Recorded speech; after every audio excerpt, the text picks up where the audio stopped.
Pittsburgh Piledriver Podcast is... Oops, I'm breaking the fourth wall. Breaking Kayfabe.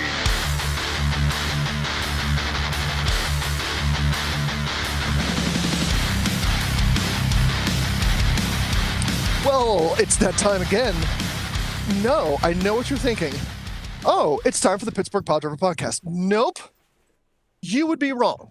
It's actually time for the Pittsburgh Piledriver Podcast presents Breaking Kayfabe. This is not a normal Breaking Pittsburgh Kayfabe. podcast episode.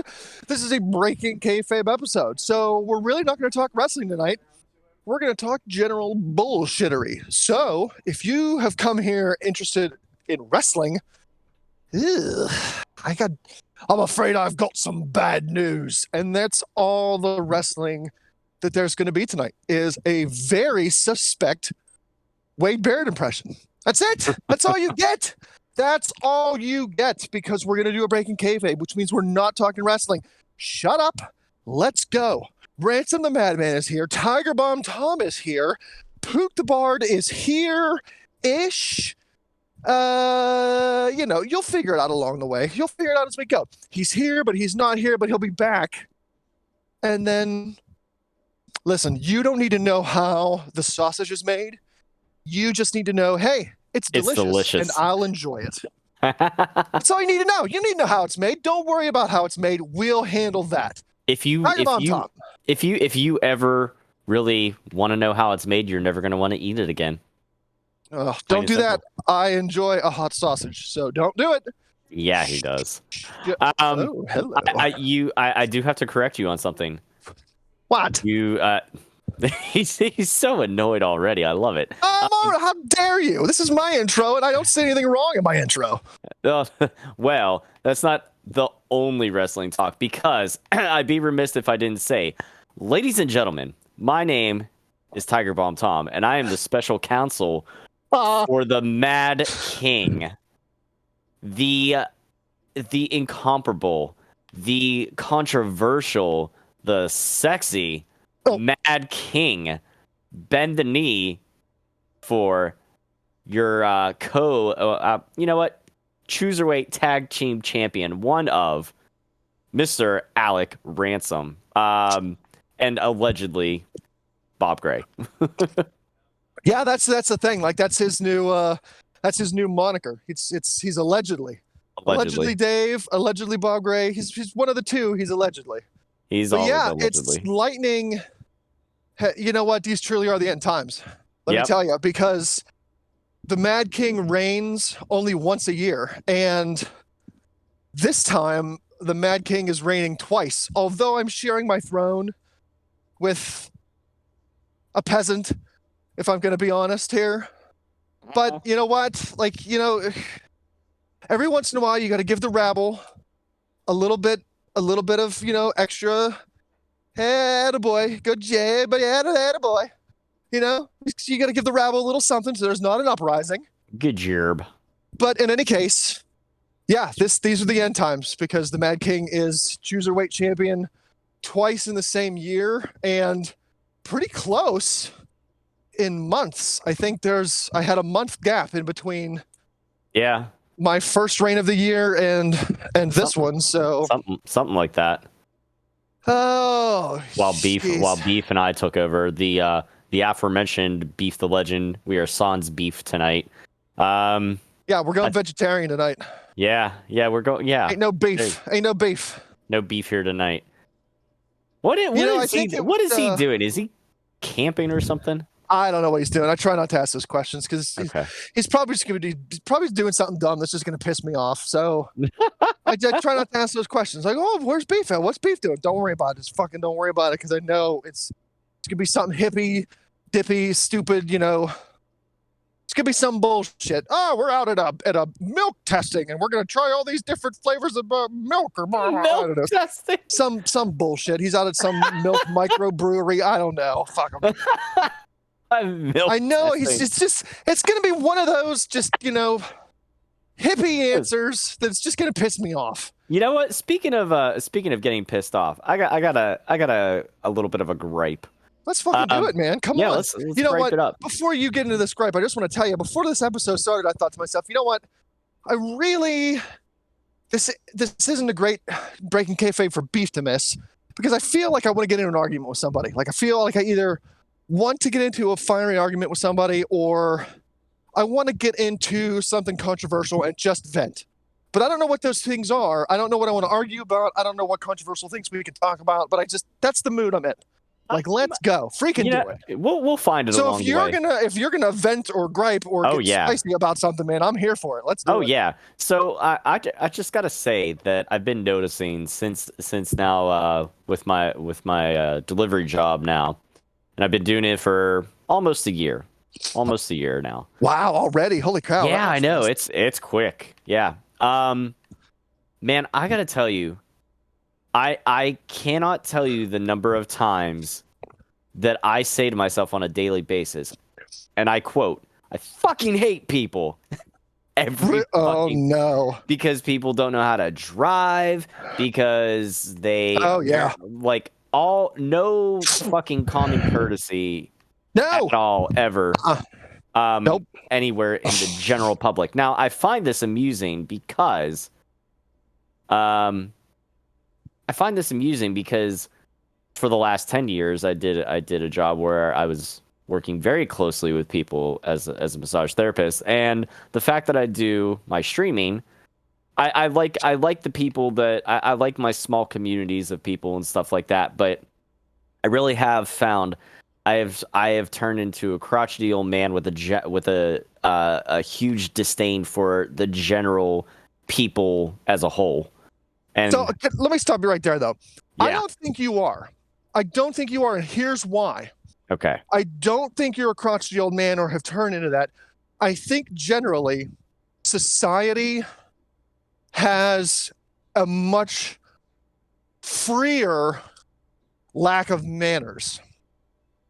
I think that's what it is. I think there's less common sense and there's less manners. And I think people are generally less polite because they have this attitude of, what are you going to do? What are you going to do? I don't have to do that. I can do what I want. What are you going to do? Here's what we need to do. A, we need to bring back duels. Yeah. We need to bring back duels like legal. You go to your local municipality and it's just like anything else. You want to demo something, you get a demo permit. You want to build something, you get a building permit. You want to go and you want to have a duel, you get a dueling permit. You sign off on it, the municipality signs off on it, the other person signs off on it, and you just do the thing. And I'm not saying it has to be constant blood in the streets. We don't have to do that. It can be anything. It can be pistols at dawn. It can be it can be the hardest slap wins. It can be jousting. I don't care what it is, but I think that's one thing. We need to bring back duels, because if people have a general lack of manners and they start getting in duels with people and shit doesn't start going their way, they're going to rethink their life. They're going to rethink that utter lack of manners and common sense and go, oh shit, if I'm going to start getting dueled, I better start being a lot more polite. And here's another thing, and this might get into this controversial thing. Sorry, everybody, but this is Breaking Kayfabe. So sometimes we talk about controversial shit, and I don't care. But if you've ever played Fallout New Vegas, I have not. There's a character who sells weapons. He's a weapons dealer. Okay. And one of this NPC's quotes, when you go up to him and ask to see his inventory, one of his quotes, and it's one of my favorite quotes of the entire game, because I fully and wholeheartedly believe it.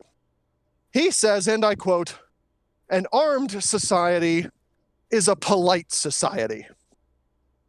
I think if we went back a little bit, just a little bit, into the way that things were handled in the Wild West way back in the day, people would be a lot more polite to each other.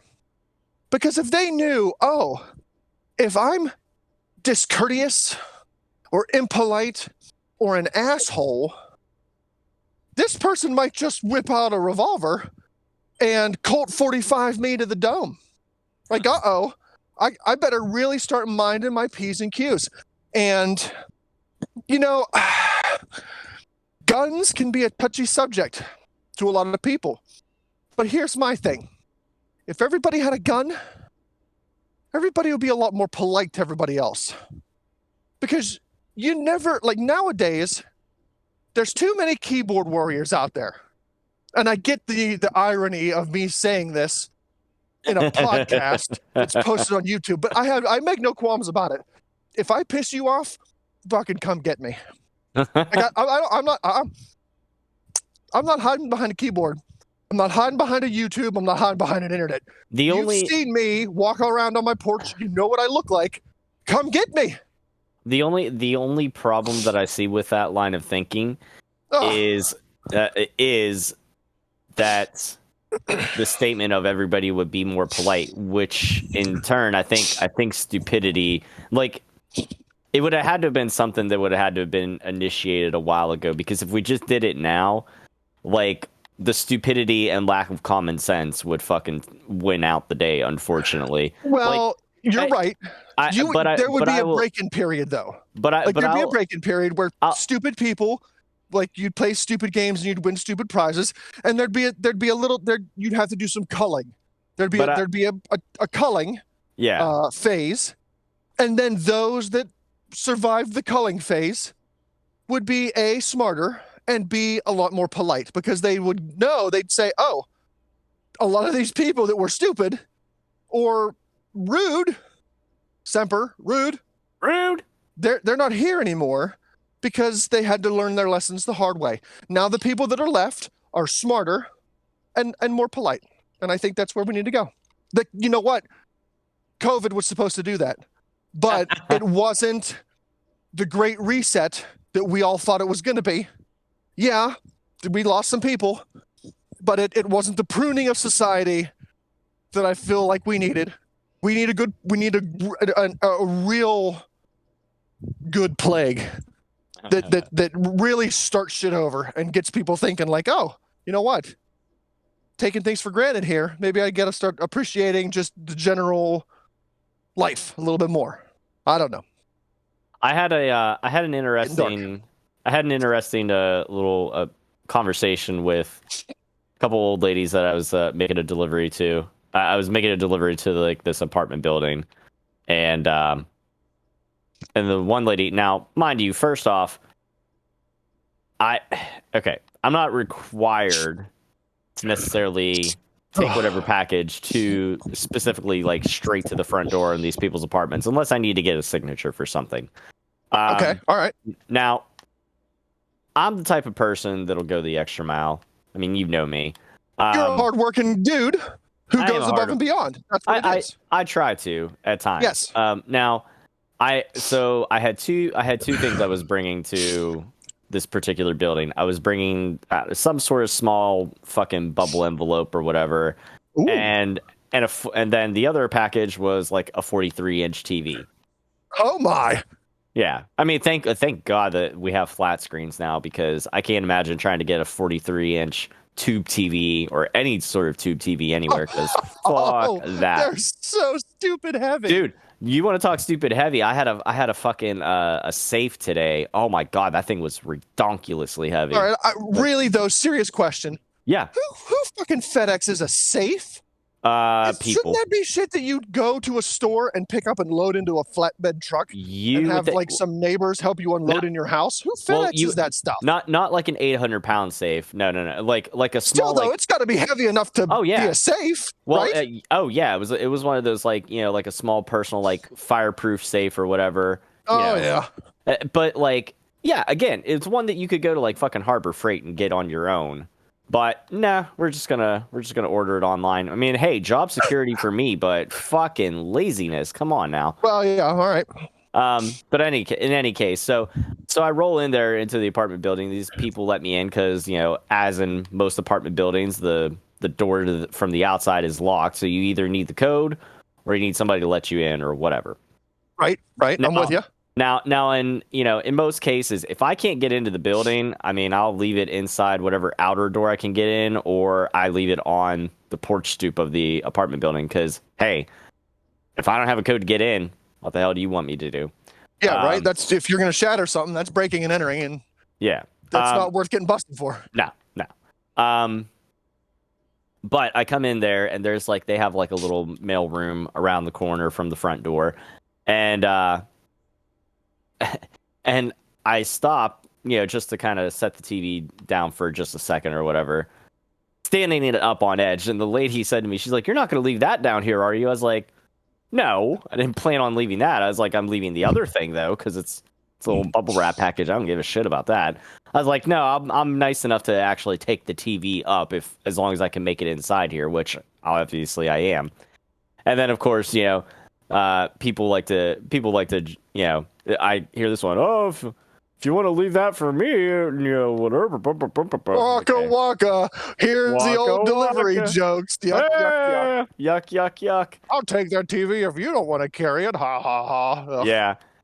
And the lady's like, "Oh, if you want to take that up to apartment, whatever." And I was like, "You gonna pay me?" Like, yeah, right. But I can't remember how we got on the subject of it, but I said something about I don't know. Age came up, and I said like, "Well, I'm not as old as I look," and I said I just turned 37, and of course, they gave me the patronizing, "Oh, you old, oh, poor you." And I said, "Oh, no. I was like, I'm not complaining." I was like, but, I was like, I get taken for much younger. I was like, I've lived a lifetime. I was like, when you have to face your own mortality at about like age 21, 22 or 22, 23, I was like, you grow up a little bit faster. I was like, so yeah. And then the lady's like, "Oh, she's like, oh, wait until you're like 80. Hopefully you still have the same outlook." Because I said, I was like, every day above ground, it's a chalk in the win column. She's like, "Well, I hope you feel the same way when you hit 80. I was like, "I hope I do too." I was like, "I hope as long as I make it that far." But it really just made me think in general, like how I don't know, again, like how not only lack of common courtesy, but I will say this, like in general, a societal thing, everybody has this like negative attachment to getting older and stuff like that, and I'm like, why? I don't know. I had a theory that I came up with a while back. I said there's always something to look forward to in like each of the decades until you turn about like 70 or 80. As like in your, as like when you're in your 20s, like everybody's like, "Oh no, I'm going to turn 30. Your 30s are when you kind of find yourself, at least for me, in my experience. Like I've really kind of come back into my own in my 30s. I feel like I know who I am as a person, and everything like that. Your 40s, well, that's your chance to be basically back in your 20s again, because it's your 40s, and go out to the bar and be that old head singing karaoke out there, and make it a fool of yourself or whatever. 50s, midlife crisis, so basically another decade of acting like you're 20 again. 60s, yeah, you're over the hill, but you at least have senior citizens discounts to look forward to, and as long as it's still around, Social Security, I mean, there's still things to look forward to. Now, 70's the drop-off point. If you're not a grandparent by 70, there's fucking nothing to look forward to. So just get ready to crap your old pants diapers and, fucking... Jeez! Then welcome the Reaper, I think. But, that's just my opinion. My goodness. Yeah, I don't know. That's my outlook. Dark. It's getting dark here. It's getting dark. No, I don't know. As far as birthdays go, I don't know. I think after 21, I stopped giving a hoot. It's like, oh, I turned 21, now I can drink. It's like, nah, all right. Now, for me, it's just, I've known people that, like, getting older, number-wise, is a big deal for them. Like, oh no, I don't want to talk about it. I don't want to talk about it. Like, oh no, I'm gonna be turning 40. I don't want to talk about it. I'm turning 25 again. Oh. Yeah, ha ha. Another one of those old jokes, like, oh, it's my 25th birthday for the 18th year in a row. Waka waka. I don't know.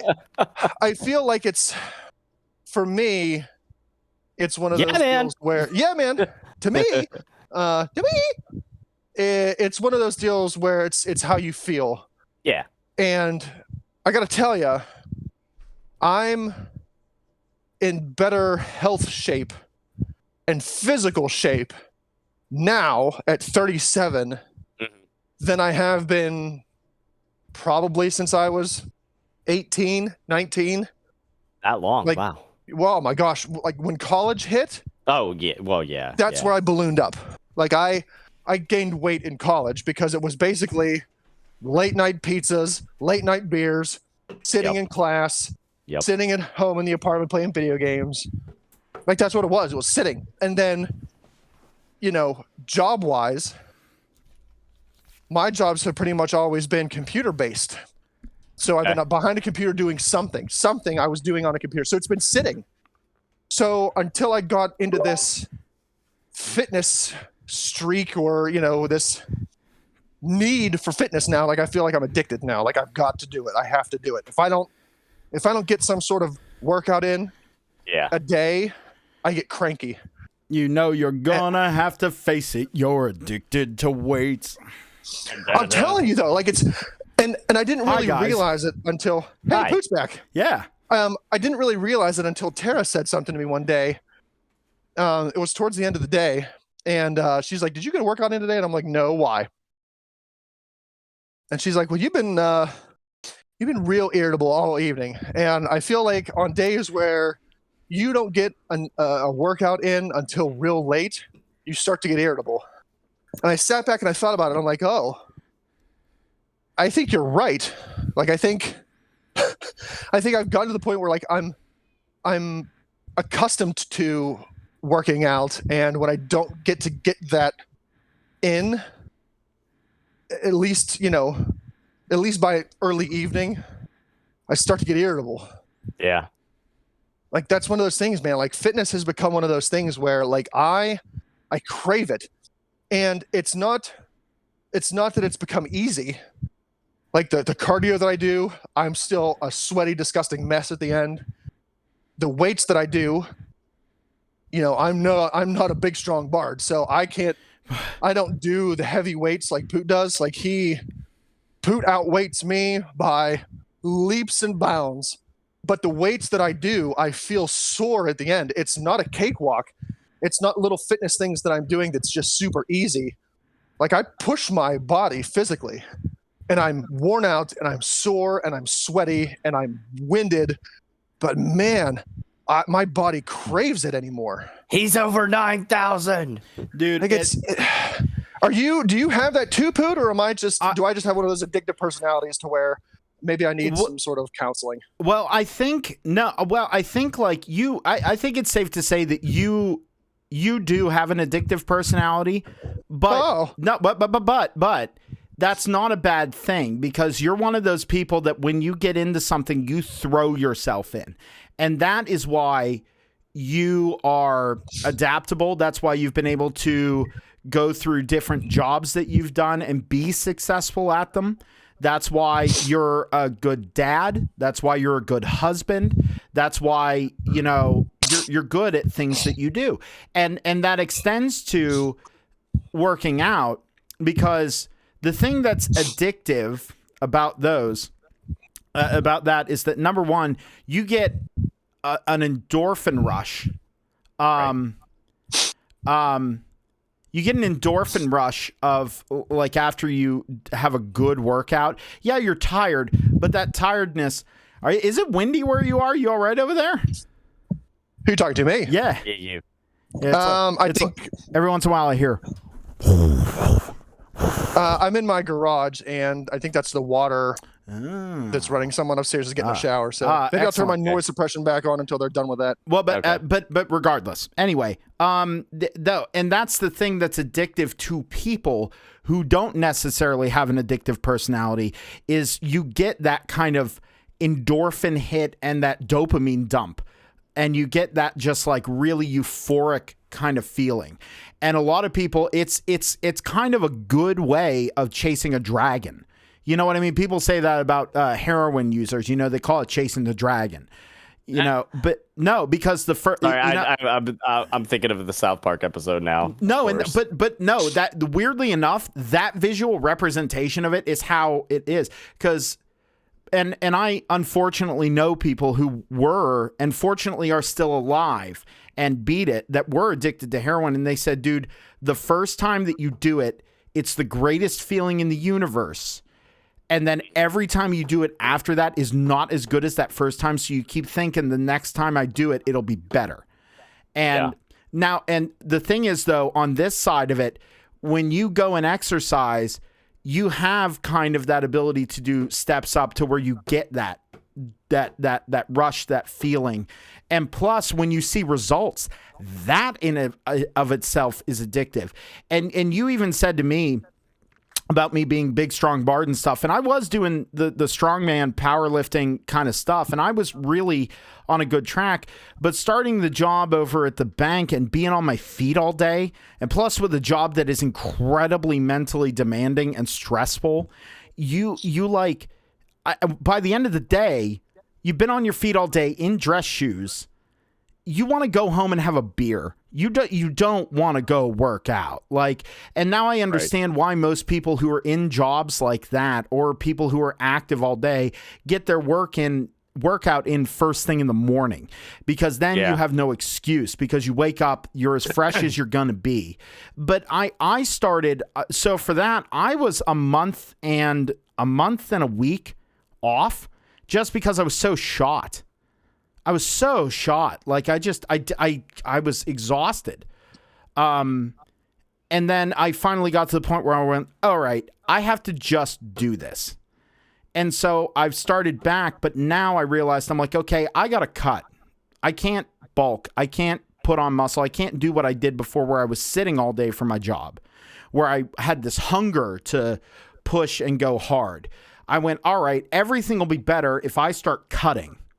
So I'm doing lighter weight, way higher reps, keep my heart rate up, and drinking more water, and and just at work, being more active and moving all day has helped me maintain and not put weight back on.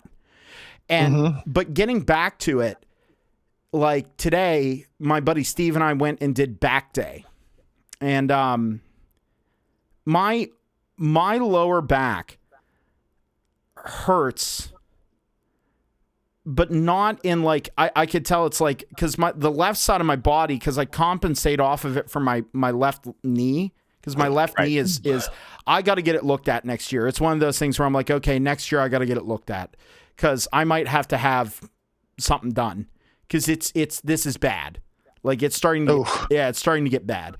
But I know it would be a pain in the ass, but in the long run, it will help me. At least even if I have to get like a cortisone shot or something like that. But I'm going to guess that I'm going to need like a minor procedure. But I'm no doctor. Unless it's Among Us, then I'm Dr. Bedtime, Beer Time, Dr. Handsome, whatever it is. Yeah, baby. But getting back to it and doing this, I was like, okay, I can't push the weight that I did. But that's not my goal right now. My goal is to now go, all right, let's get rid of this weight. Let's get ourselves to a better place, to where then once I cut down, I can then build back up, and in a healthy way. Yeah. But the thing is, I get that after I'm done, because my heart's pumping, I'm getting a really solid sweat on, I'm breathing heavy. After I'm done, there's like 5 minutes where I feel nauseous. But then immediately after that 5 minutes, I get that euphoric, like, oh, I did it. You know what I mean? And that is addictive. Thanks for coming to my TED Talk. Yeah. No, I mean, I get it. Like, I'm right there with you. Like, I get it. My body craves that physical work now, that physical exercise. And when I don't do it, that's towards the end of the day, that's all I could think of. Was like, holy crap, it's this time of night and I haven't got my workout in. Like, oh, it's this time, I haven't got my workout in. Like, oh my gosh. I mean, yeah, like, and for me, I feel like because I've been more active just in general, I feel like it's okay. I started justifying to myself. It's like, oh, it's okay. I'm not going to the gym because I had X amount of active minutes. I'm watching what I eat. Like, so I'm doing okay. And there's merit to that, but it's really easy to have that turn into a slippery slope of, oh, well, I don't need to do it at all. Right. And the fact that like I keep finding clothes that fit me now in my closet, like clothes that have, when I bought them, either A, never fit, or B, were like not fitting well, like shirts where the bottom of my gut would pop out of the bottom of the shirt, you know, if I didn't stand a certain way, or jackets that wouldn't button, or sweatshirts that didn't fit, like, you know. I have a silver vest, and you asked Beef about my silver vest. He hates that sumbitch. There are 2 articles of clothing that Beef fucking hates that I own, and it's my silver vest, and I have a leather hat that he hates. Oh, I love that. Is that the one? Did you bring that over once? Yeah. I love that hat. I don't know why he hates that. I don't know either. It's a Kangol. It's classy. I bought that from the aptly named Crooks in Clarion. Yeah, baby. Here's the thing that I don't understand about those 2 garments, though. What is with Beef being as flashy and flamboyant as he's hair. Basically Ric Flair, minus the sexual assault and minus the wrestling. Like, he's very flamboyant.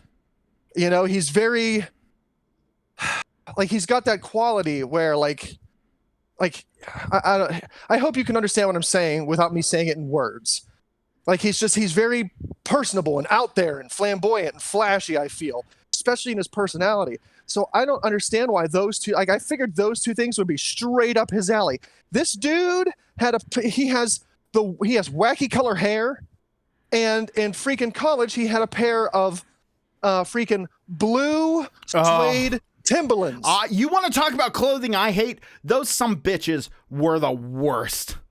I understand why he hates the hat and the silver vest. I figured those would be things he would look at and go, damn, I wish I had that. Maybe that's it. Maybe it's sour grapes. Maybe he's compensating because he wishes he had the hat. Yeah. And he wishes he had the silver vest. So he's just going to be like, poot, I think those are stupid. They're dumb. But in the back of his head, he's thinking, if I could kill you and take those from you, I would. I'd freaking do it. I'd take them and I'd wear them and I'd flaunt them all around. But welcome to our Breaking Kayfabe titled Sour Beef. Sour beef. Oh, the beef's gone bad. It's gone bad. Gone bad. I like it. But digressing, that silver vest, when I bought it, was too big on me whenever I was in high school.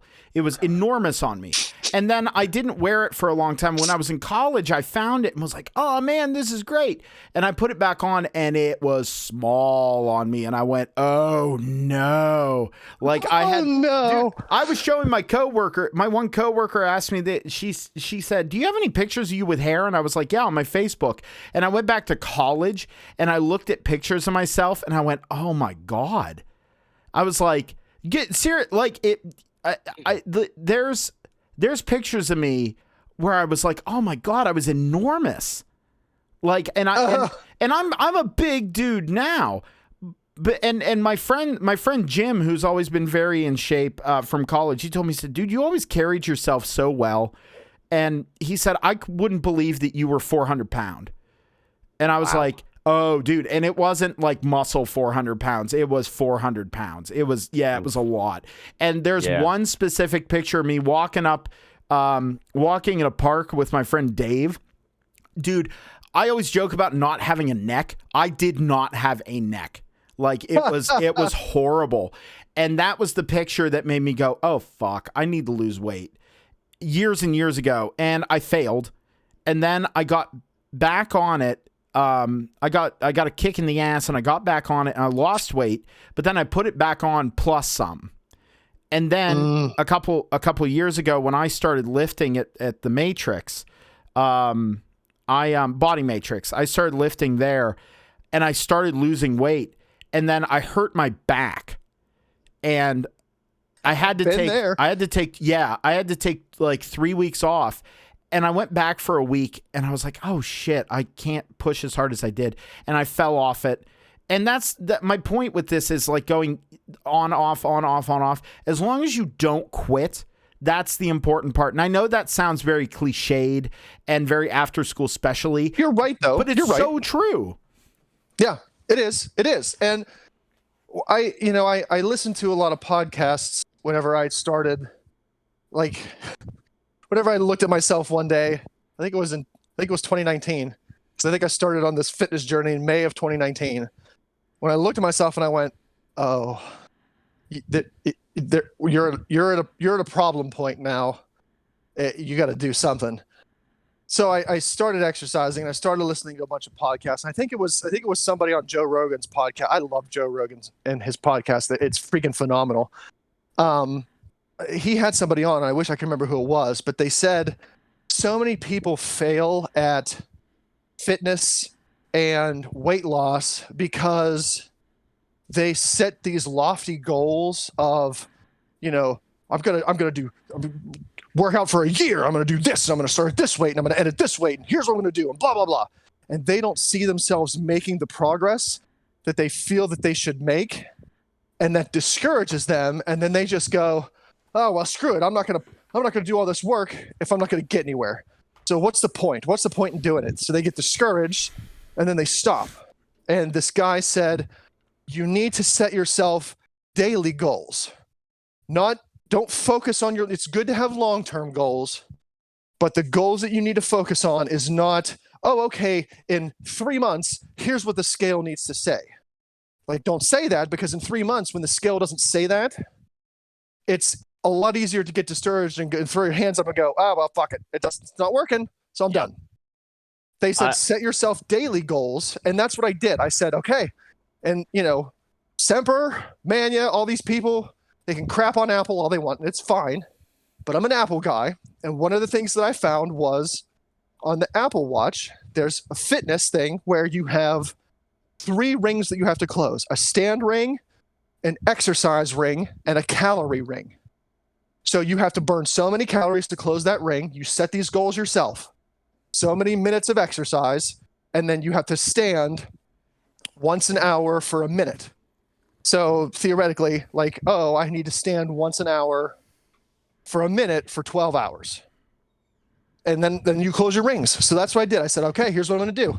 Every day when I get up, my goal is going to be to close my rings.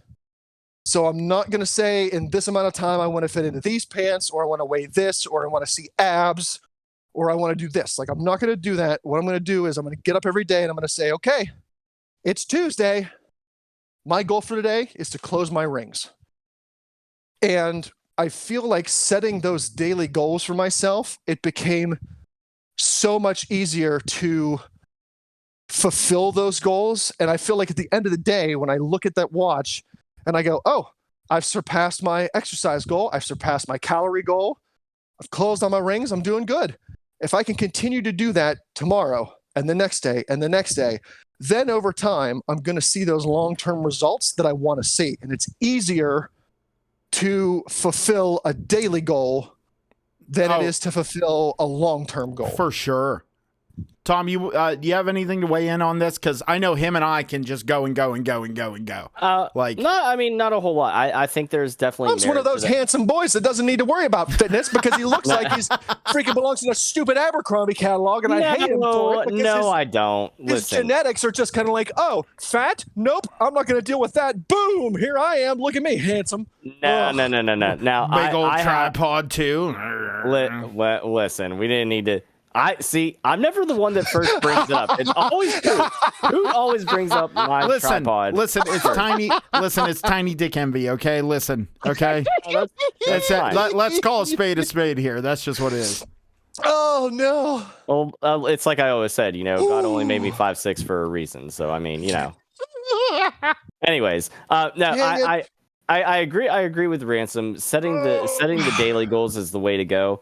One thing I've always told people who tell me that they're trying to lose weight, and it's primarily females that usually would say this, and a lot of my old coworkers, whenever I was still doing massage therapy, would be sitting around the break room and they'd be like, "Oh, I need to lose weight," and I'm like, "Here's my first piece of advice: take your scale and throw it the fuck out your house. I was like, because people focus too much on the number on the scale, and they're not focusing on how do your clothes fit, how is my body proportioned or whatever, because 250 pounds can look like fucking John Cena, or 250 pounds can look like a sack of fucking chewed bubble gum. Oh, you know what I mean? Fuck yeah. Oh, God, yeah. Look like me, January 2019. Boom. That's what it looks like, and it's not a pretty sight. And I'm gonna say this is a long-standing myth.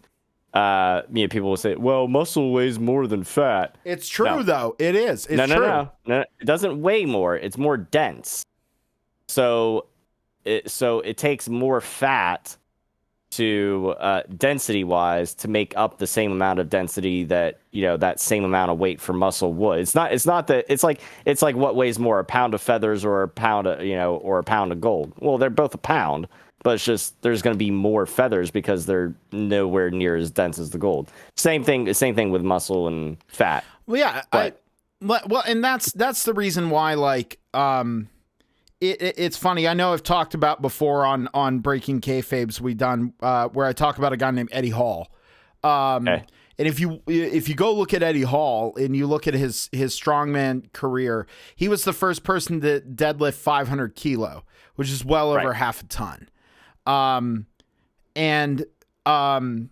You look at him back then and he was enormous. He's a big guy. Well, he's been training for a boxing match. He's actually going to box Hafthor Julius Bjornsson. You might know him better as the Mountain from Game of Thrones. Damn. Sweet mother. Yeah, and now here's the thing. The problem is you might be thinking, well, the Mountain is enormous. He's a world's strongest man. He's this, he's that, he's this, he's that. And that's true. And Hafthor, not taking anything away from him, belch. He like, you might be thinking, how the hell would anyone beat Hafthor? Eddie Hall is one of those guys that one of the things there are things you don't want in the world. Number one, you don't want to be behind on your taxes.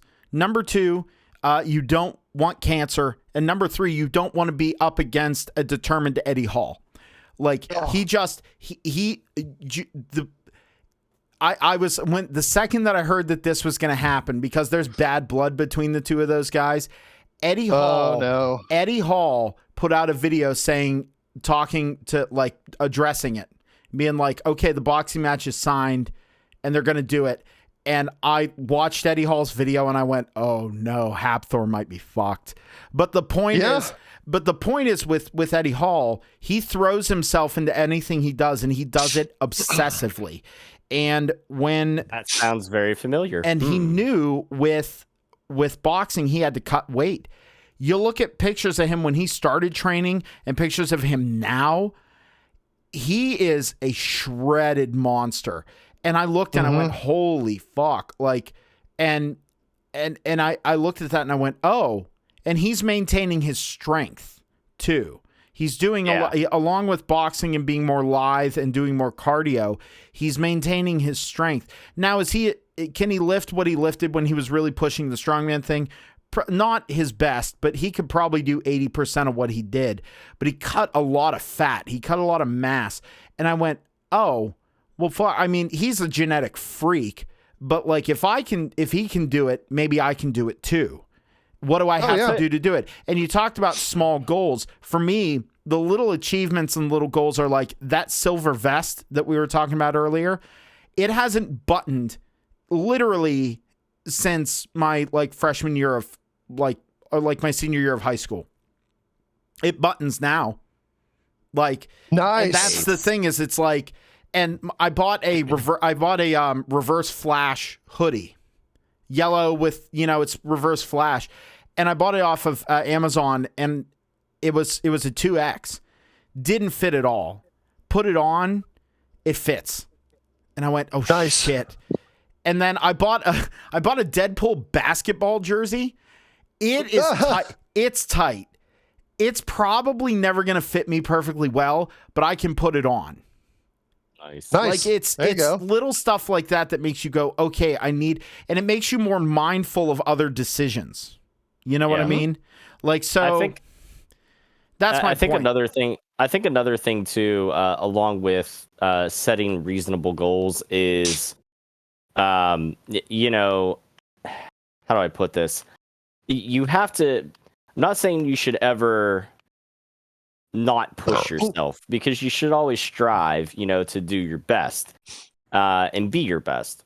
However, you do have to have a certain an understanding at some point of what limitations you have. Now, for me, that is like, I'm never gonna be like super jacked, like built like a brick shithouse, kind of bulky muscle mass. I gave up on that because I was always so disappointed. There was a point, and on the reverse end of things, because not being able to put on weight is a real problem too, folks.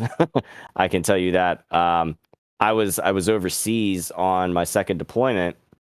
We're in Fallujah, and now at the time when I got out of like high school and stuff like that, and I'm not a big dude to begin with. Coming out of high school, I was probably around like $120, $125. Okay.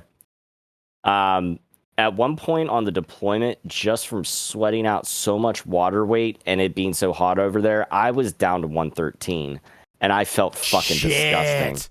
Oh, God. I was like, can we get me some fucking double rations? That's unhealthy, bro. Like, yeah, but those conditions, I understand it. Yeah, there was nothing I could do, but it wasn't until after I got out of the military that I was actually able to put on weight. So now, like, if I have to set a goal weight, I think a healthy weight for me is probably around like 145, 150. And I'll tell you what, honestly though, anymore, I don't weigh myself. I just look and I'm like, okay, like, how are clothes fitting? Like, I actually I put on a pair of shorts the other day for work, and I must have gotten them specifically for work or something. And I realized that I got them before I started like really getting into the thick of the FedEx job. I needed a belt to keep them up because they were too loose, and like I would wear like a little holder for like for my scanner or whatever on the either my belt loop or whatever, and it was like dragging my shorts down. I'm like, oh Jesus Christ, this is gonna be a pain in the ass all day long. Like, but I mean I've noticed the change a little bit. Like I've lost a little bit of the dad pooch or whatever. I'm still not back to like fucking cum gutters for abs or whatever, but one day we'll try for that. That term cracks my shit up. Don't you love it, dude? It like I like my one coworker actually is now a certified personal trainer. Nice. And he's one of those guys that, again, I look at him, I go, man, if I looked like that with my personality, I'd rule the goddamn world. Like, like seriously, like it's one of those things that I'm like, I just go like, man, fuck, like, I feel like I'd be able to wake up in the morning and just go, all right, I get what I want. I piss excellence. Oh yeah, I just piss excellence. And that's the thing, is my looks always got in the way, which, to be fair, I attribute my looks, like being a bigger guy and everything like that, to the development of my personality, which, it might be an acquired taste to some people, but like it's just my sense of humor, my ability to look at people instead of being jaded and going, what's your angle? I just go, hi, new friend, prove me wrong. You know what I mean? Like, I don't know, but like that always got in my way. But when talking to him, he'll show me pictures. He's into the bodybuilding thing, which I'm like, I get it and I appreciate it. And I understand the amount of work and dedication it takes to do that. But I don't understand it. Basically, like, I feel like to me, it's the, I made this comment one time and it didn't go over really well with people. I said, bodybuilding is the Catholicism of exercise.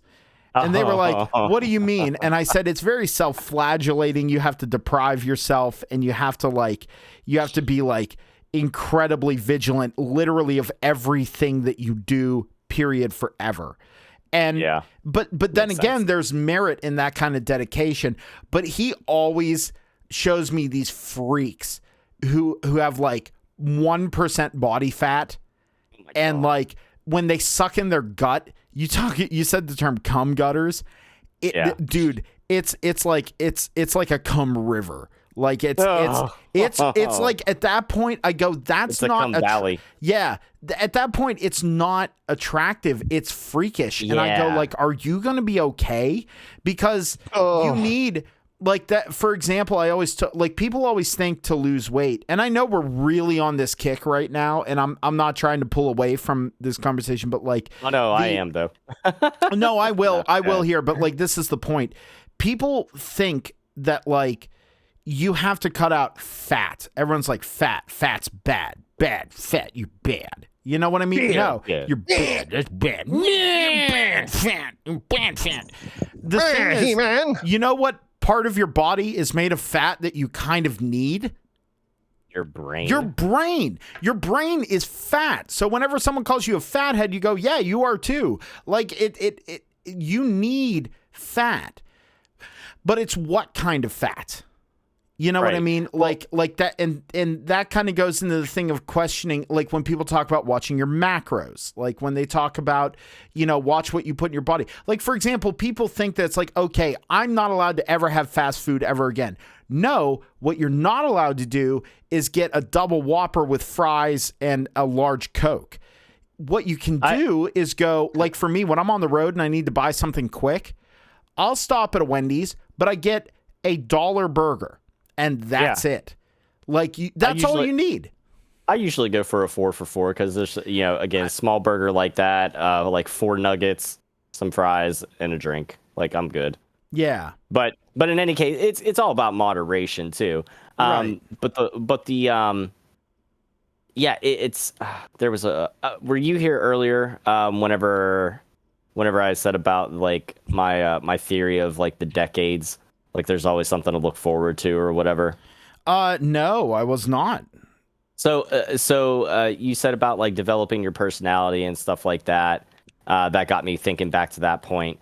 I was saying like you said, how your body type is kind of shaped your personality in a way. And I feel I feel like for everybody there's some degree to that, because you either, if you're the ugly duckling or whatever and you get shit on, early on in life, well, and then you become super hot like that, you can, and it all depends on how you approach it. You become, either a self-absorbed, vain asshole, or you become humble and appreciative of how far you've come, sort of thing. Right. For me, my overwhelming self-confidence, borderline ego, definitely came from the military. Me being the smaller guy, always having to do the same amount of work of the guys that were, outweighed me by a good 40 pounds or more. Like there was a point, there was a point at one time when we were doing training where, I'm my size, whatever, $125 or whatever, and we're doing fireman's carry drills, and I'm carrying a guy that was like close to 200 pounds. Right. And I picked him up and I fucking did my thing. And he had a harder time. He struggled more with picking me up somehow, some way. And I'm like, how the fuck does that make sense? Yeah. But going back to personality, I was saying earlier to Ransom that, people always poo-poo on getting old, and they're always worried like, oh no, I'm turning this age or whatever.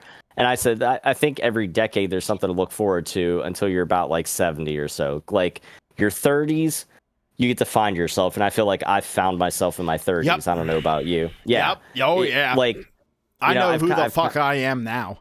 Yeah, I've kind of come back full circle. Like, I've kind of come back with some of the personality that I had from whenever I was younger that I may not have been as self-confident about in myself. Like, oh, it's okay to be nerdy, or it's okay to do this or act this way or whatever. Now I'm just like, I don't give a fuck if you like it or not. Like, this is me. Yep. This is what I'm comfortable with. So my 30s, I found myself. 40s is like you get to be in your 20s again because I don't know. Apparently, like that just seems to be the age where, you know, in your 40s you go out to the dive bars and you're out at karaoke all the time and stuff like that. You know, if you're like some 40-year-old white chick singing Crazy Bitch or whatever, you know, that's that sort of thing.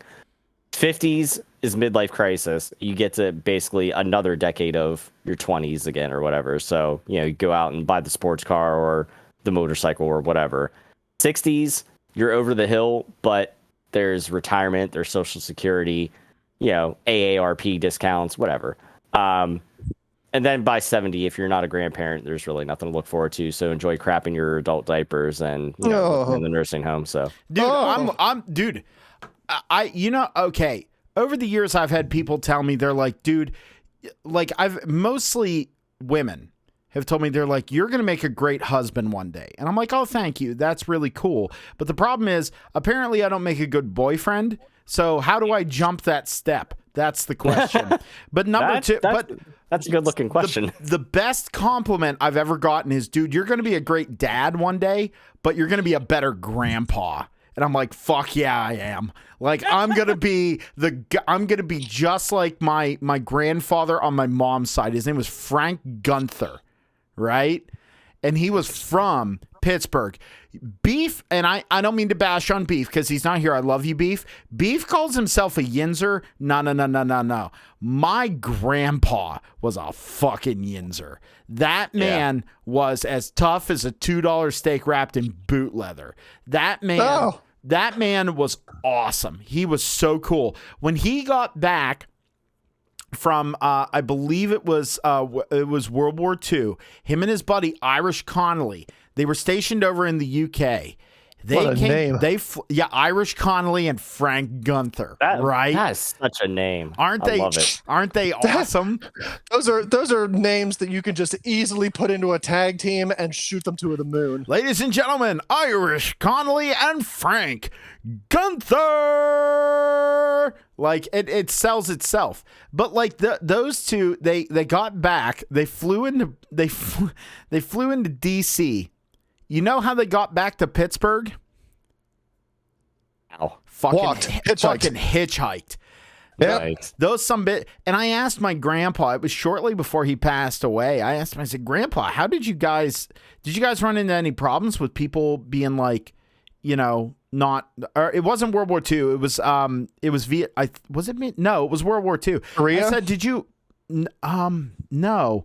Oh, see, it's been so long. I'm the worst. But they got back and I said, did you run into any problems like people being like, you know, don't, you know, what are you doing? You know, like people not wanting to pick you up because you were service people? He said, no, not until we got about 10 miles outside of Pittsburgh. Then people started kind of being, you know, a little like, you know, we're against the war. We shouldn't be fighting wars and everything. And I was like, okay.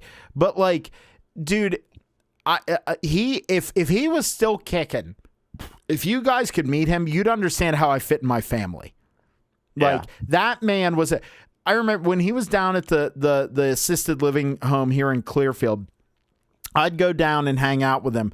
I'd knock on the door and you'd hear, yo, and I'd open the door and go, yo.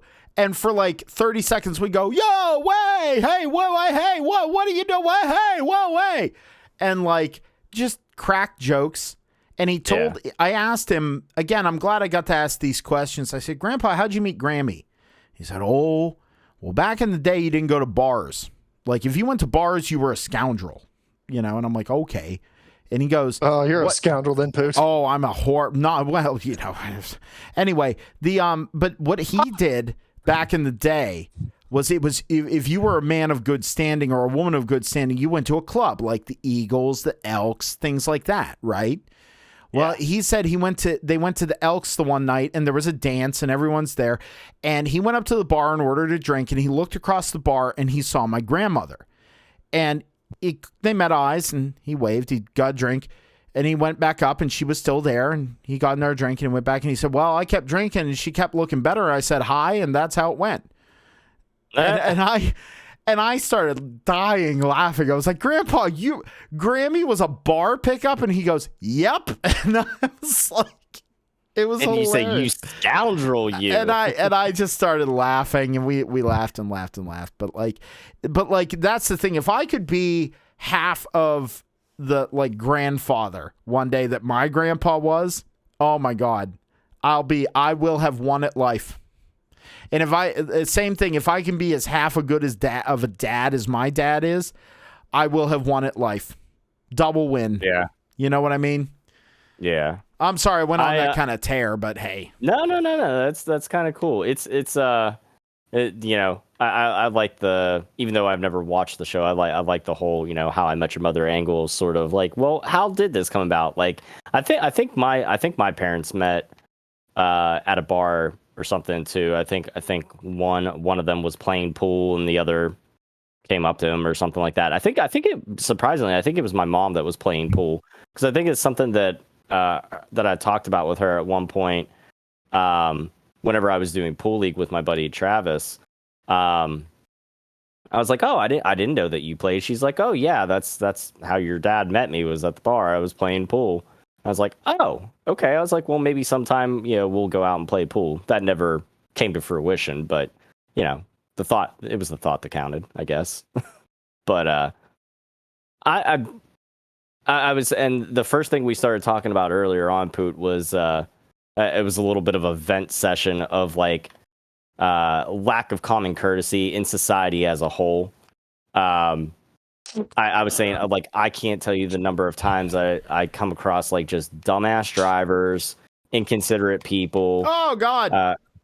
Like, I'm like, you couldn't wait 30 seconds for me to, get back in my truck or something to finish the delivery I was making before you have to like zoom out around me, you asshole. No, because people are incredibly solipsistic. Solipsistic. Yep. They don't care about people's feelings. They don't care about anything else. What matters to them is what they want and what they are doing. They're not aware of their surroundings. It's very conical vision, which is like, it's exhausting. Dude, I see it every day. I love my job, and a lot of the customers are fantastic. But, and the thing is, whenever you do run into someone like that, you have to kind of stop yourself. And instead of just going, what a dick face, you have to stop and go, maybe that person's having a terrible day. Maybe that person just found out that, a loved one is sick. Or maybe that person just got a phone call saying that their house is being repossessed. Or, whatever. Maybe they just broke up with someone. Like, you kind of have to stop and assess. And of course, there are people that are just miserable. There are some people that are just bags of cats. Like, you know what I mean? Like, and you just kind of have to chalk it up to be like, your interaction with that person is fleeting and momentary. They got to live with themselves for the rest of their fucking lives.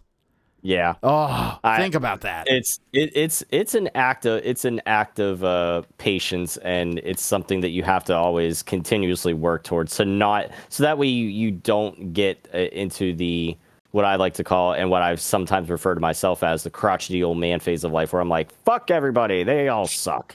And I don't want to necessarily be completely full blown nihilistic point of view outlook on the whole world, but there are times where I'm just, I can't help but, just be like, man, I say to Ransom, I was like, I don't know how I do it. I love streaming, and I love my interactions with people, both who I've come to know and, new people and stuff like that. I loved working as a massage therapist for a decade, and the clients that I had, but man, I cannot tell you, like, it's almost on a daily basis where I'm driving and I just go, I fucking hate people. Just every day, because there's always like one inconsiderate jagoff, you know what I mean? But again, small goals. I'm gonna make a goal to not have that frame of mind whenever somebody pisses me off, or is inconsiderate or whatever. That I'm not just gonna go, you know what, fuck people. Like, I'm gonna go, okay, you know what, maybe they're having a bad day. I'll give them benefit of the doubt. Yeah, like, I feel like that's a healthy thing to do because, and again, I'm throwing out more cliches, but it's being the change that you want to see in the world. You know what I mean? Yeah. Like, and if you get bothered by that person, that's going to affect your mood, and then you're going to be offset by them or like, upset by them. And then you're going to be like, oh, well, fuck that guy. And then you might accidentally take that out on someone else. And then that person takes it out on someone else. And then it just perpetuates itself. But if you're the stopgap for that and you just go, all right. Or if I posted it on Facebook. I posted a meme. It said, the only person that has the power to make yourself sad is you. Like, no one else has the power to make you sad or upset or anything like that. You give them that. You give them that power. And if you don't give someone that power, you're done. You've won. Oh, yeah. Like, you will wake up, no matter what happens to you from a person-to-person interaction basis, tomorrow morning, you're going to wake up, the sun's going to shine, you're going to go to your job, you're going to do your thing, you're going to, do the things that make you happy. And, if someone, the other stuff doesn't matter. You don't have to, like, of course your loved ones are different. I'm talking about just in general. Like, if someone's opinion doesn't matter to you, you don't have to let it affect you. You don't. Right. You can just walk away because you know what? You're not them, and you don't have to talk to them, and you don't have to be around them. Like, and that goes, dude. I was getting my energy drink. By the way, for Ransom. I don't know if do you still drink energy drinks and stuff? Sometimes. I know you're a big fan of Red Bull, but not anymore. but I would tell you to check out either Rain Energy or C4. C4 has a lot of beta alanine in it, so you get tinglies, you get warm and you get tinglies. But Rain is really good. It gives you good energy. There's like next to no sugar in it. Like it's really good. I was going into Sheetz the morning to get my morning drink, and there was some guy who like opened the door and like shoulder checked me as he was walking out, and I was like, hey man, you all right? And he turned around and just looked at me and went, fuck you. And I was like, that guy's gonna have a rough day, and I moved on. There's no reason to like look at him and go, hey, fuck you, buddy, and like start fights and stuff. That's when I go to bars. That's why when I go to bars anymore, if I'm playing a gig and there's people who are mouthing off to each other, you talked to my girlfriend, you spilled my drink, you did this, and they get into a fight. I'm just like, really? That's what's gonna happen? Why? Like, now I understand alcohol being involved in that, but like, there's no reason to like do that. Like, what's the point? What's the end game? The cops get called and you guys get arrested. Like, fucking, I don't know. Dumbos.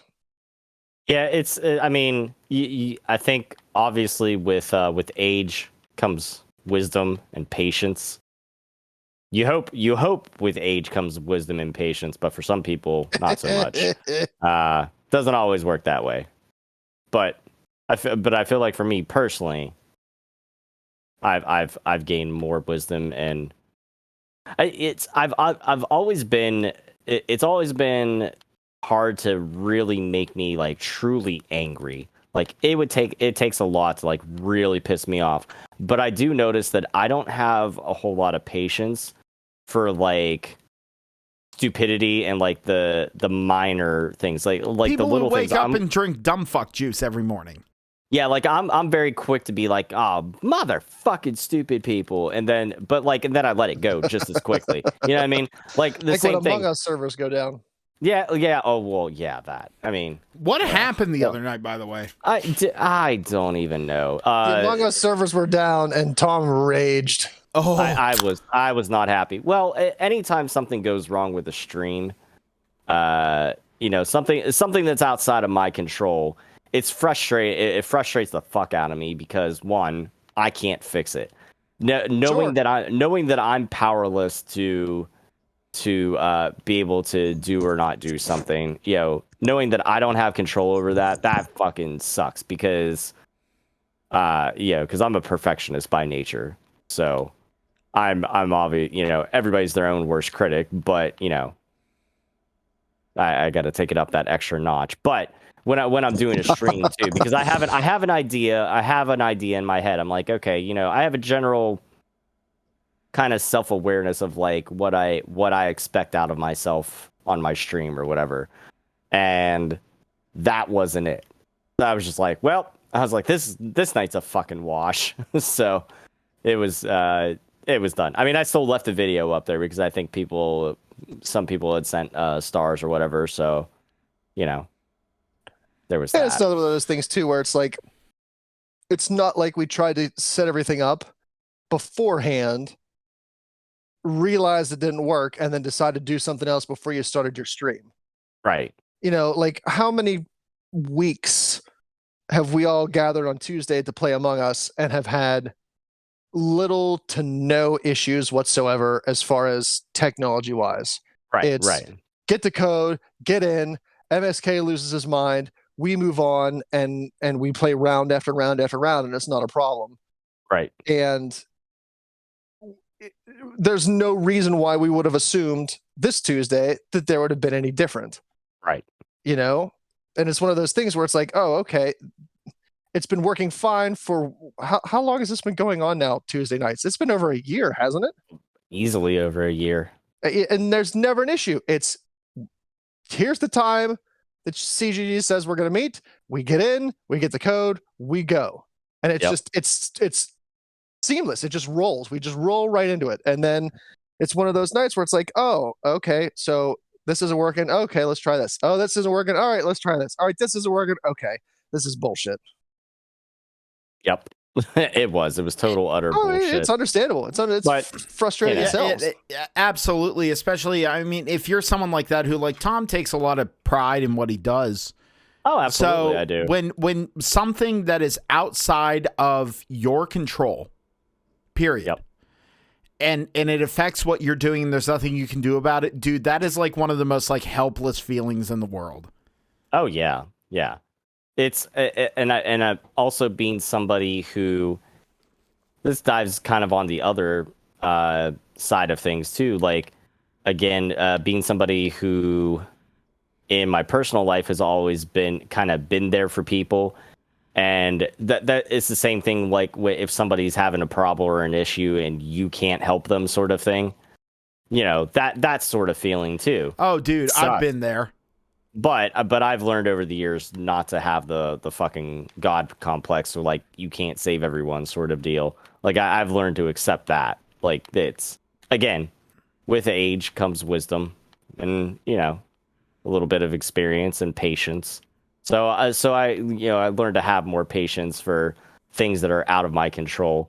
Or even if I lose my shit very quickly, I get over it very quickly. I don't go around the whole rest of the day like, bitching about that one person that, couldn't wait to for me to move my truck or something, or whatever. Like, I don't let it affect me the whole day. I'm not like, 2 hours later going, that fucking cocksucker, it's just one of those things.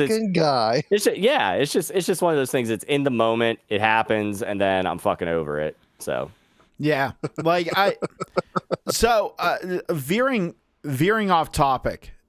Yeah, I since a while ago I got unlimited data on my phone, right? Yay! And I recently just upgraded my phone. Hooray! Out of necessity, because my phone refused to make phone calls anymore. That's not good. So I upgraded, and it's not really working well as a phone. No, not particularly. So it has one job. Yeah, and you have one job, phone. Well, I mean, be a damn phone. I beat the shit out of that thing, man, for a long time, and now I went from my old phone to the new was it Samsung S21 Ultra, I think is what it's called. I figured if I'm gonna do an upgrade, I'm going to do an upgrade so I don't have to be like 2 years behind, just to save money. I'm like, it's okay, I can deal with it.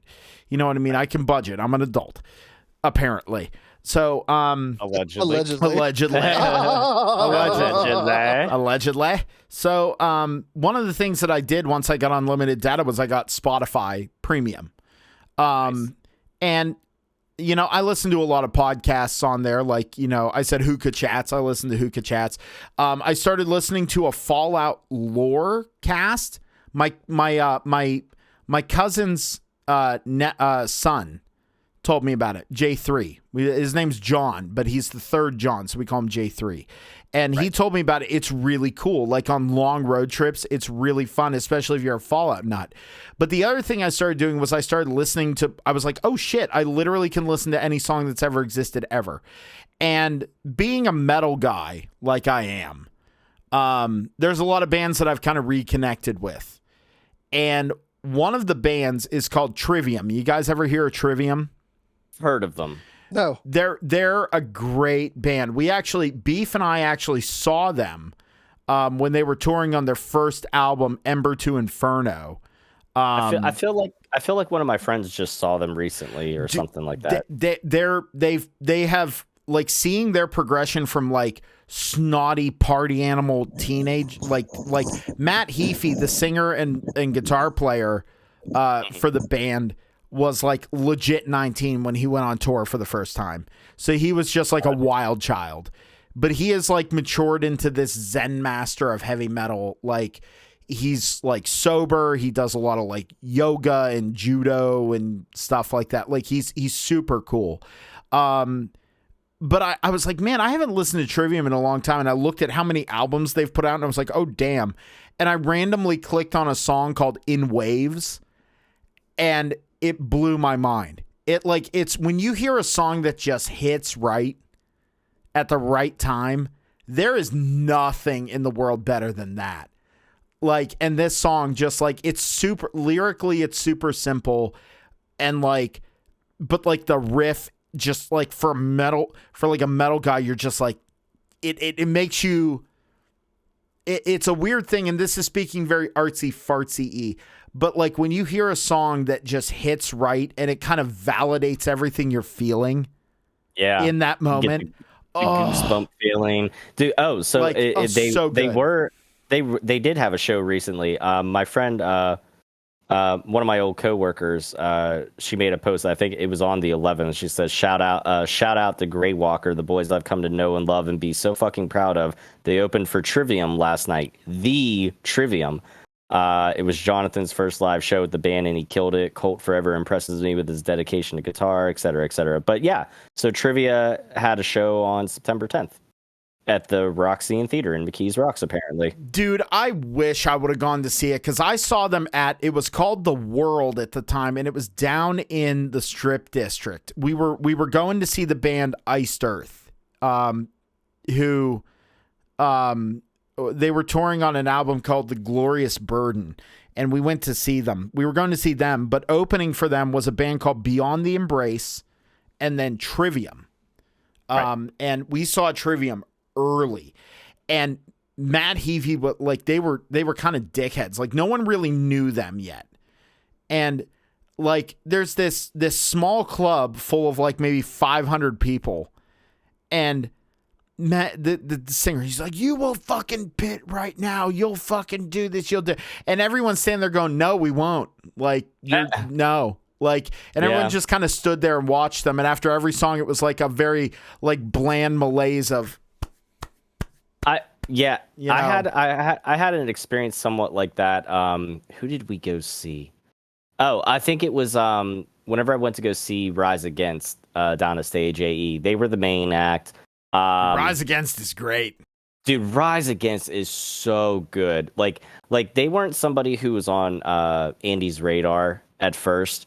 But after I took her to see them live, like she really digs their music and stuff like that. And I was like, if you really listen to their lyrics too, it's a lot of good stuff.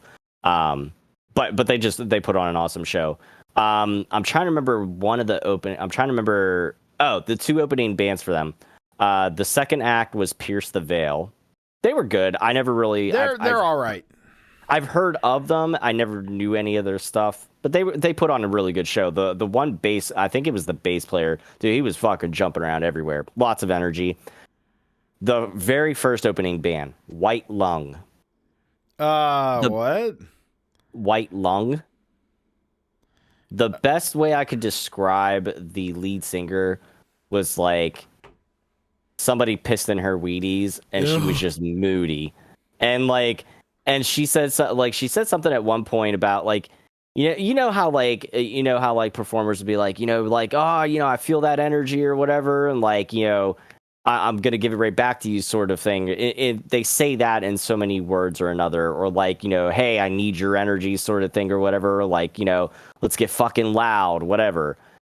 She literally said, she's like, come on guys, I'm going to need your energy. She's like, I had a real shit day. And I'm thinking like, this isn't your personal therapy session. Sorry. Like, I don't know who the fuck you are. I'm here for Rise Against. Like, who are you to demand this of me, lady? Like, and it was a very, like, as soon as she said that, Andy looked at me, she's like, yeah, fuck this band. I was like,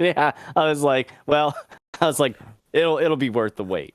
So. Yeah, and that's the thing is sometimes you got to slosh through that kind of stuff. Like Ransom, do you have any good stories? Because like I don't think I've ever really asked you about like your like live music or concert going escapades.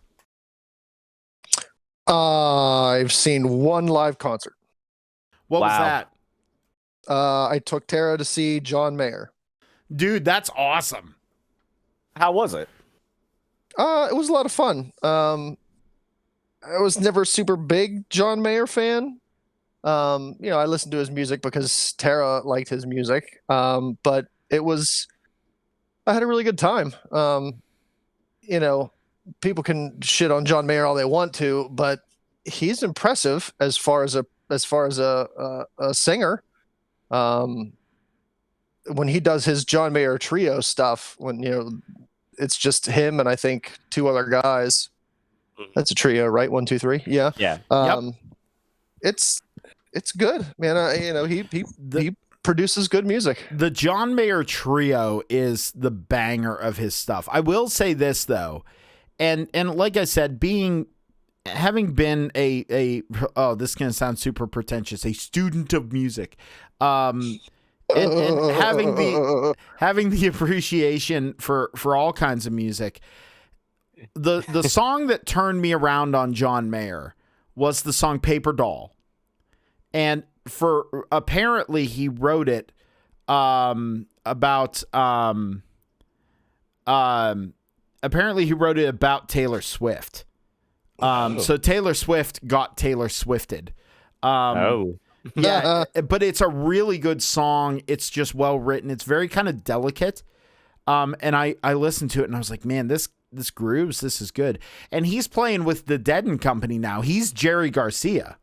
Like, oh yeah. Well then, yeah. John Mayer is like, I really believe that give it another decade or two, John Mayer is going to be viewed as one of the best guitar players of our generation. I'll tell you what, I don't know what it was on my last deployment. I was kind of on a big country kick because the guys around me were listening to, a whole lot of that. But it was like country, and then somebody had some John Mayer on or whatever. I don't know what it was, but the one song of his, I think it's called Burning Room, but it's the one the chorus. Yeah, it says we're slow dancing in a burning room, and that little guitar, the down down down. I don't know what it is. Just something grooves, about man. that. It was real. It was a good little groove. We might have talked about this before, but and obviously with Ransom, that was his first concert and his only so far. Hopefully, we'll get to. I'd like to get you out for another live show or something like that, Ransom. Even if we go see like the Clarks or something. You should come see Hellbent. That's what I would love to come see Hellbent as soon as if I can find a sitter on a Friday night, I'll be good because I'm off Fridays and Saturdays, so that would work. But I can remember distinctly. I've been to a lot of different concerts, both rock and country, and not really any rap shows. I did see Busta Rhymes at what the hell was it? Project Revolution. Whenever Linkin Park was the headliner, that was like 2008 or so. Busta Rhymes is funny, by the way.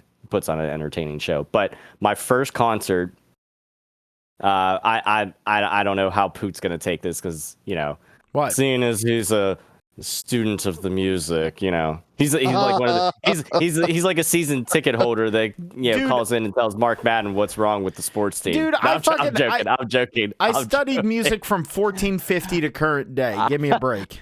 I understand. I'm just busting your balls. I love you, Poot. But no, my first concert, and I'm interested in what Poot's first concert is. Mine was Bon Jovi. Oh, dude, that's cool. I saw Bon Jovi live, and they were good. I'm not the biggest Bon Jovi fan in the world, but they put on a hell of a show. Yeah. All right. You want to know what my first concert was? Yeah. I'm very proud of this one, actually. My first concert experience was Garth Brooks, baby. Nice. Garth Brooks at the Bryce Jordan Center on the Fresh Horses tour. Like that man, I tell people the two best concerts I've ever seen in my life. One was Garth Brooks, and literally just a hair right above them was Metallica. Tell you what, it's hard for me to pick, because I've seen a lot, but the one that jumps off the top of my head right off the bat was Foo Fighters, because Dave Grohl is just a fucking rock god. Like this was off the heels of whenever, no pun intended, whenever he broke his leg in the tour over in Europe. And then after he healed up enough and he was cleared, like he still came out on stage in a fucking full on boot and and they had like a throne constructed for him. And he was still trying to get up and rock and dance and shit, like in his fucking broken ass boot, and they aproposly named it the Broken Leg Tour. But I remember that show. It was just so much fun. There's so much energy at a Foo Fighters show. I've seen them twice, and actually one of the times Rise Against was an opening act for them, which was really cool. That's a good twofer. I know, like for me this year, I went and saw. I was supposed to go see Sabaton and Judas Priest.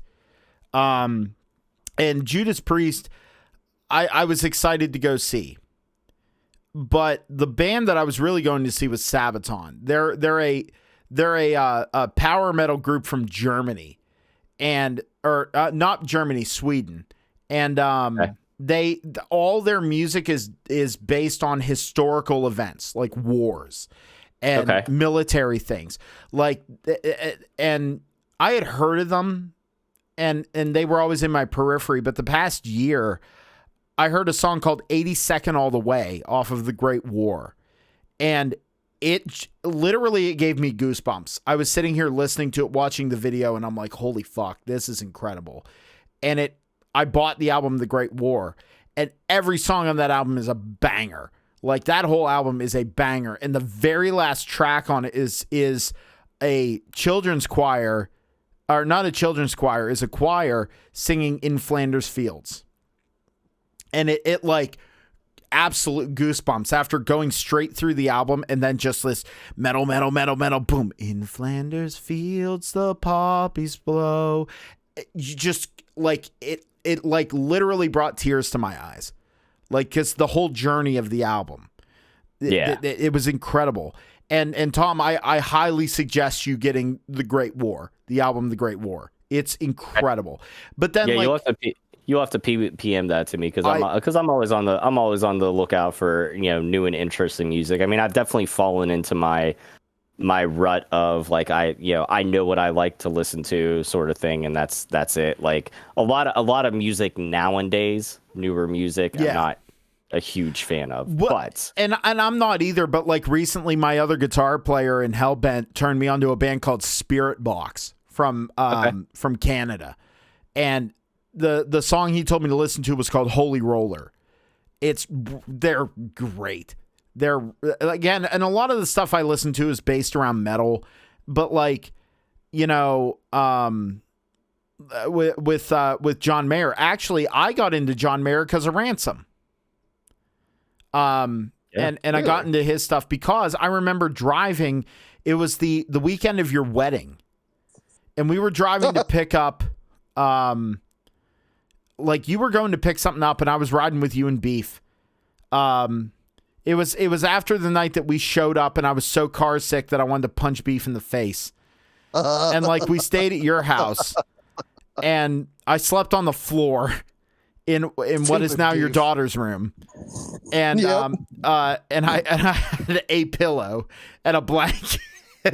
Sleeping on the floor, and like what a terrible host I was. It was hilarious. But I woke up. Here, you have this whole floor to yourself. Enjoy. And I ended up waking up with a hangover because like I hadn't really drank a lot or eaten a lot that day because I was so car sick from Beef's manic Pac-Man driving.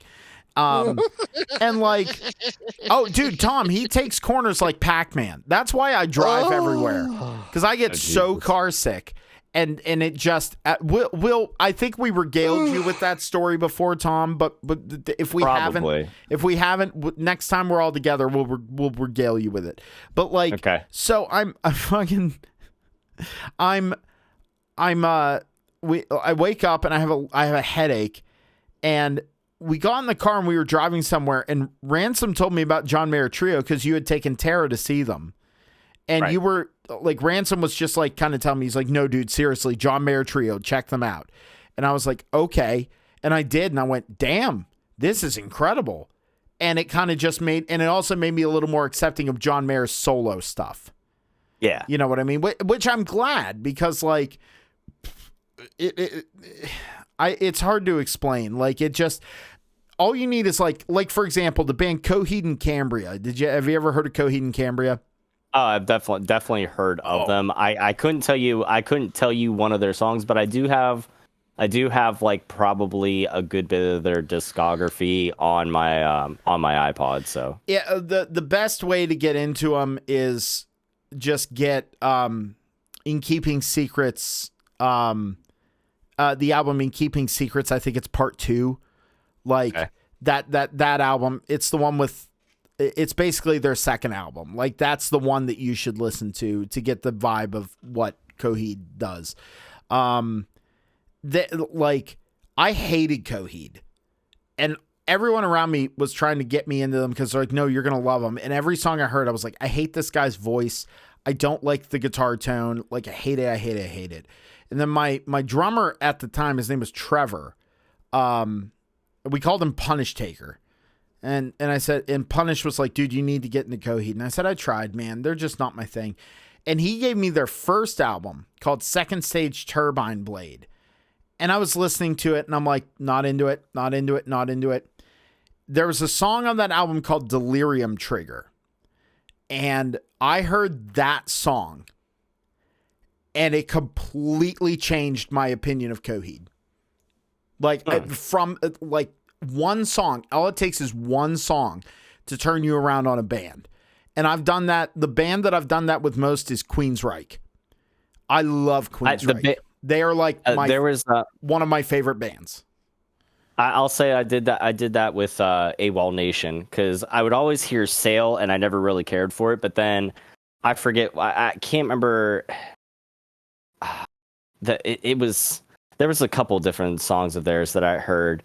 Because Andy's big into them, and same thing, like that kind of turned around for me. I was like I always skip over that song off that particular album just because it was always around so much on the radio. But like, you know, but their other stuff, I really dig it. They're an interesting group, needless to say. Anything that you wanted to add, Ransom? Because I think I'm going to excuse myself to go get ready to do the streaming thing here. Oh. So no, I'm good, man. I think we had a nice little chat here this evening as we deviated from our normal wrestling talk, but I think this will be just a one show week here for us as a Breaking Kayfabe, and then next week I believe we'll be back with a 2-show week. We'll have lots of wrestling stuff to cover. 2 weeks will have passed before we talk wrestling, and sure we'll be able to talk about Extreme Rules and how extreme all the matches there were. Extremely disappointed we were. The whole one Extreme Rules match, which really shouldn't have been classified as Extreme Rules. It should have just been classified as no DQ, because let's face it, nothing was really extreme about that match. But we'll have lots of wrestling to talk about next week. Oh, absolutely. Right. Well, boys, I'm gonna tie this up. Thank you for listening to Breaking Kayfabe. This was a lot of fun. I'm sad that I wasn't around for the beginning, but guitar tech's got a guitar tech. I always love these episodes when they pop up. They're a lot of fun. We get to kind of let our proverbial hair down, or in my case, I get to let my beard down. And just kind of like BS and talk about that stuff, because we're not just wrestling pundits. We're human beings with human feelings and human interests. Fuck you for not thinking. Anyway, it sounds like something a synth would say. Anyway, goodbye, everyone. Thank you for listening to Breaking Kayfabe, and we're gonna have the Institute on this one. We're gonna just go ahead and call the Institute. Oh my God, Ransom, watch out!